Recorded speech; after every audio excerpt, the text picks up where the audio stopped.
खुलुमबाय Bodoland इंखं television studio आं ललिता गयारि दिनै मोनाबिलिनि गाहाय रादाबफोराव दं। 70 बोसोर बैसोसिमहालागै कंग्रेसनि गोबाङानो आंजों थाफागोन हिमन्त बिश्व शर्मा। बिश्वनाथआव साबा बर' लाइमोनफोरखौ फोथैनाय ड्राइभारा पुलिसनि खाथियाव सारेन्डार जाबाय। डिमा हासावआव बिस गोनां मैखुन जानानै सासेनि जिउ खहा आरो साबा गोब्राब जोखोम। क'क्राझारनि जमदुवाराव सानै मोसौ माफियाया पुलिसनि एनकाउन्टाराव थैदों, साब्रै पुलिसआ जोखोम। बङाइगाव पुलिसआ साथाम मस्ट वान्टेड जेहादीखौ त्रिपुरानिफ्राय हमदों। बागसाइ फोरबोनि मुङाव बिटिसिआ लकेल हलिडे होआखै, रेस्ट्रिक्टेड हलिडेसो फोसावदों। दानिया फैदो आबुं रादाबाव।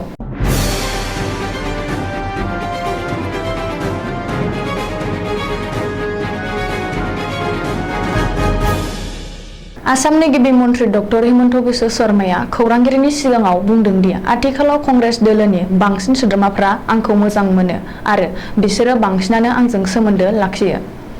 बेखायनो फैगौ 70 बोसोर बैसोसिमहालागै कंग्रेस दोलोनि बांसिन सोद्रोमाया आंजोंनो थाफागोन आरो आंखौ हेफाजाब होबाय थागोन। बेनि अनगायैबो आथिखालाव कंग्रेसनि आगु आफादगिरि रिपुन बराया गावजों सिगांनिफ्रायनो मोजां सोमोन्दो दंखायोमोन होननानै मिथिहोदों। कंग्रेस दोलोनि सा 90 सो एमएलएफोरा थांनाय रायजो सभानि बिसायख'थियाव रिपुन बरानो भट होआखै। बेखायनो आथिखालाव रिपुन बराया कंग्रेस दोलोखौ नागारदों जानो हागौ होनना डक्टर हिमन्त बिश्व शर्माया खौरांगिरिनि सिगाङाव फोरमायदों। ओजोंहाय गोबां राजनीतिक दैदेनगिरिफ्रा रिपुन बरानो तृणमूल कंग्रेस दोलोआव थांनायखौ गावबा गावनि नोजोरजों सोंखारिदों। रंजालि बैसागु बोथोरनि समाव बलेर' पिकआप गारि सालायनानै साबा बर' लाइमोन सेंग्रा सिख्लाफोरखौ जिउ फोजोबस्रांनाय दायनिगिरि ड्राइभारा गावखौनो पुलिसनि आखायाव गथायबाय। मख'नो गोनांदि बिश्वनाथ जिल्लानि हेलेम थानानि बेन्दों थाखावबारियाव सनिबारखालि मोनानि 12 रिंगासो समाव माखासे लाइमोन सेंग्रा सिख्लाफ्रा रंजालि बैसागु मोसाखांनानै हरनि समाव न' फारसे फैफिनबाय थानाय समाव लामायाव बलेर' पिकआप गारिजों जाब्रबथाय जाना जायगायावनो साबा बर' लाइमोनफ्रा जिउ गोमानांदों आरो साबा गोब्राब जोखोम जादोंमोन। जाथाय जाखांनायनि उनाव खारखोमानानै थाहैनाय अजित गगैया दायो गावखौनो आमगुरि पुलिस थानायाव गथायदों। बे जाथायनि दायनिगिरिया गाव नङा, मानोना गाव जौखौनो लोङाखैमोन। लाइमोन बर' सेंग्रा सिख्ला हान्जाफ्रा बैसागु रंजानानै गोबां निसा लाना लामाजों फैफिनबाय थानाय समावनो गारियाव गोबां होस्रिखावना मोसानायावसो गारि सालायनायाव आखायाव नांनानै गारिया ब्रेक फेल जाना बेबादि जाब्रबथाय जादों होननानै पुलिसनि सिगाङाव सिमान लादों। मोनसे दुखुनांथाव जाथाय। आथिखालाव गोबां सुबुंफोरानो जानला मानला बिस गोनां मैखुनफोरखौ जानानै खैफोदाव गोग्लैबोबाय थानायखौ सिगांनिफ्रायनो नुनो मोनदों। डिमा हासावआवबो बिस गोनां मैखुन जानानै साबा सुबुंफ्रा गोब्राब जोखोम जादों आरो सासे सुबुंनि जिउ खहा जादों।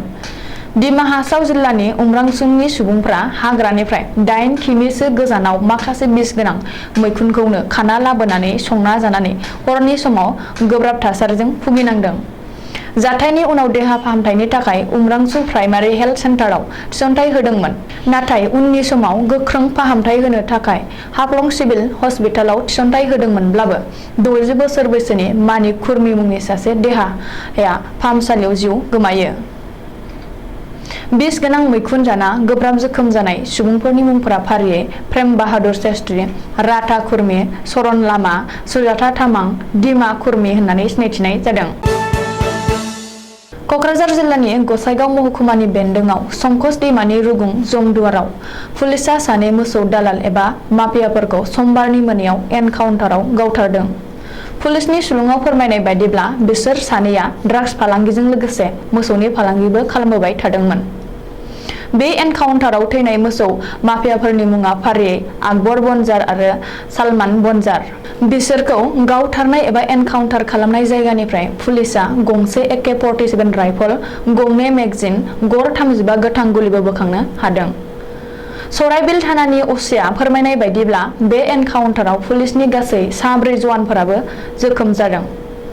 आथिखालाव बिसोर साब्रैखौ सराइबिल गुदि देहा फाहामसालियाव फाहामथाय होदों होननानै मिथिहोदों। गोख्रों सिग्रोमनाय आरो सन्देरनायनि गेजेरजों बङाइगाव पुलिसआ त्रिपुरानि आगरतलानिफ्राय मंगलबार खालि 3 मस्ट वान्टेड बांलादेशनि आसादुल्ला जेहादीफोरखौ हमनो हादों। बङाइगाव पुलिसजों त्रिपुरानिफ्राय हमजानाय जेहादीफोरनि सिनायथिया फारे, आब्दुल कासिम, इमरान हुसैन आरो हामिद आली। बिसोर 3 जेहादीफोरा आसादुल्ला बांलादेश हान्जानि सोद्रोमामोन। आनसारुल्लाह बांलादेश हान्जाया बांलादेशआव लिबारेल, ट्रेकार, ब्लगार आरो आर्टिस्टफोरखौ बुथारग्रा मोनसे हान्जामोन। आनसारुल्लाह बांलादेश हान्जाया आल-कायदा उदखारि हान्जानि मोनसे दालाय हान्जा, जाय हान्जाखौ बांलादेशआव बुथारनाय जादोंमोन आरो बे हान्जाखौ बेन खालामनायबो जादोंमोन। बङाइगाव पुलिसनि एसपिआ खौरांगिरि मेल खुंनानै मिथिहोदों। बिसोर 3बो थांनाय फेब्रुवारि 2022 निफ्रायनो अबायपुरी आरो खायथाबारि ओनसोलाव दंबाय थायोमोन। नाथाय जेब्ला बरपेटायाव माखासे जेहादीफोरा हमजायो अब्ला बिसोरो बङाइगाव नागारनानै त्रिपुरानि आगरतलायाव खारलांदोंमोन।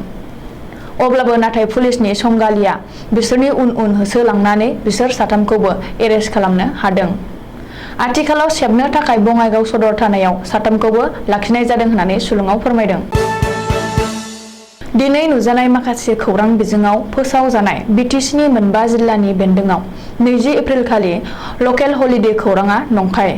20 एप्रिल खालि बिटिसि सोरखारा सरनिया कसारीफोरनि 5 गसाइ फोरबोनि थाखाय रेस्ट्रिक्टेड हलिडे हिसाबैसो फोसावदों होननानै बिटिसिनि फोसाव बिफानारि सरमेश्वर बसुमतारीया सानसेयारि बड'लेण्ड इंखं खौरांलाइ आरो बड'लेण्ड इंखं टेलिभिजननिसिम फोरमान हरदों।